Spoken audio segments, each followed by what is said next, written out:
Birmingham में Commonwealth games 2022 का आगाज हो चुका है। शानदार तरीके से आगाज हुआ और अब लोगों की नजरें इस बात पर हैं, चूंकि 72 देशों के 5000 से ज्यादा खिलाड़ी इस कॉमनवेल्थ गेम्स में हिस्सा ले रहे हैं। उम्मीदें सभी देशों को अपने अपने तरीके से हैं, लेकिन हिंदुस्तान की निगाहें हैं कि पिछले रिकॉर्ड को आगे बढ़ाते हुए कहीं ज्यादा मेडल अपनी झोली में लेकर आएंगे खिलाड़ी, और खिलाड़ियों को विशेष देने का सिलसिला भी यहाँ से शुरू हो गया है। बिल्कुल, और इंग्लैंड के बर्मिंघम शहर में आज 22वें कॉमनवेल्थ गेम्स की ओपनिंग सेरेमनी आयोजित हुई है, जिसमें प्रिंस चार्ल्स ने महारानी एलिजाबेथ का संदेश पढ़ा और खेलों के शुरुआत की घोषणा की। इस रंगारंग कार्यक्रम में करीब 30,000 दर्शकों की मौजूदगी रही।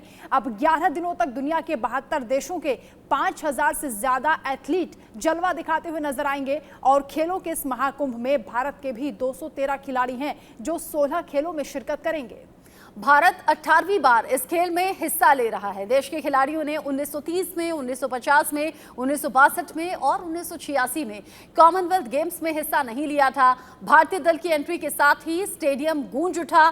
पीवी सिंधु और मनप्रीत सिंह तिरंगा लिए हुए हाथ में भारतीय दल की अगुवाई करते हुए नजर आए। आगे आगे पीवी सिंधु और मनप्रीत सिंह चल रहे थे, लेकिन पीछे जितने भी खिलाड़ी थे वो विश्वास से और इसी भरोसे के साथ लबरेज नजर आए कि हाँ, कमाल करना है, मेडल अपने नाम करना है।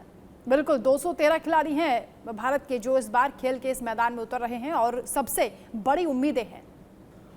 कॉमनवेल्थ गेम्स के बारे में और ज्यादा अपडेट्स जानने के लिए हमारे साथ इस वक्त स्टूडियो में ही खास मेहमान मौजूद हैं। हमारे साथ हैं advisor India News Sports Manoj Joshi, जो कि हर एक गेम पर मजबूत पकड़ भी रखते हैं और किस खिलाड़ी से कितनी उम्मीद रखनी चाहिए वो भी हमारे दर्शकों तक बहुत अच्छे तरीके से बताएंगे, समझाएंगे। मनोज जी, कैसे देख रहे हैं आप भारत के इस होने वाले कॉमनवेल्थ गेम्स में इस सहभागिता को? भारत से कितनी उम्मीदें करें? 2018 में 66 मेडल आए थे, इस बार उससे ज्यादा तो कम से कम होना चाहिए।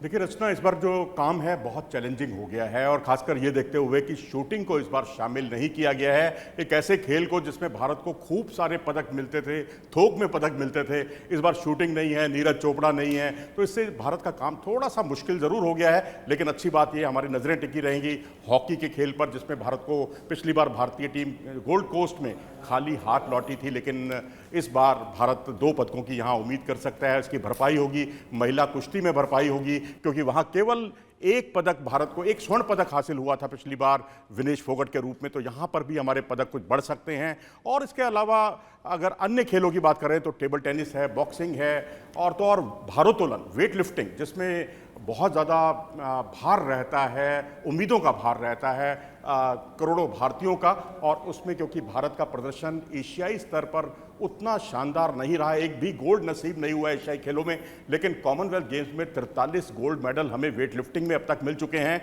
और कुश्ती में भी 43 गोल्ड मेडल मिल चुके हैं। तो इन 2 खेलों पर मैं समझता हूँ काफ़ी कुछ निर्भर करेगा और उम्मीद यही करनी चाहिए कि बिल्कुल मनोज जी, उम्मीदें तो बढ़ी हैं और सभी बड़े उत्साहित होकर इस खेल को देखेंगे भी, लेकिन सबसे ज्यादा निगाहें ऐसा लगता है क्योंकि शुरुआत में पहले दिन 11 खेलों में भारतीय खिलाड़ी उतर रहे हैं, बैडमिंटन पर निगाहें रहेंगी क्योंकि मुकाबला पाकिस्तान से होने वाला है।